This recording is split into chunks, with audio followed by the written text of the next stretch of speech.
ರಾಯಚೂರು ಜಿಲ್ಲೆಯ ಅಪ್ರತಿಮ ಸಮಾಜ ಸೇವಕ, ಬಡವರ ಬಂಧು, ಮಹಾನ್ ಮಾನವತಾವಾದಿಯಾದ ಅಲ್ಲಂಪಾಡು ಗೋಪಾಲ್ ರೆಡ್ಡಿ ಅವರಿಗೆ ಗೌರವ ಡಾಕ್ಟರೇಟ್ ಪದವಿ ಸಿಕ್ಕಿದೆ.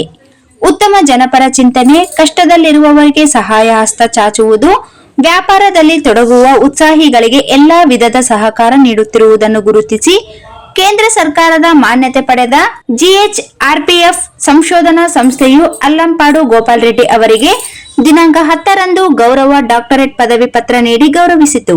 ಈ ಸಂಸ್ಥೆಯ ಪ್ರಾಂಶುಪಾಲರಾದ ಡಾಕ್ಟರ್ P. ಪ್ರಕಾಶ್ ಮತ್ತು ಪ್ರಶಸ್ತಿ ವಿತರಣಾ ವಿಭಾಗದ ಉಸ್ತುವಾರಿ CV ರಾಮನ್ ಮತ್ತು ಸಂಸ್ಥೆಯ ಎಲ್ಲಾ ತಂಡ ಇವರಿಗೆ ಸಾವಿರಾರು ಜನರ ಹಾಜರಾತಿ ನಡುವೆ ಈ ಗೌರವ ಡಾಕ್ಟರೇಟ್ ಪದವಿ ನೀಡಿ ಹೆಚ್ಚಿನ ಜನಸೇವೆಗೆ ಪ್ರೇರಣೆ ನೀಡಿತು.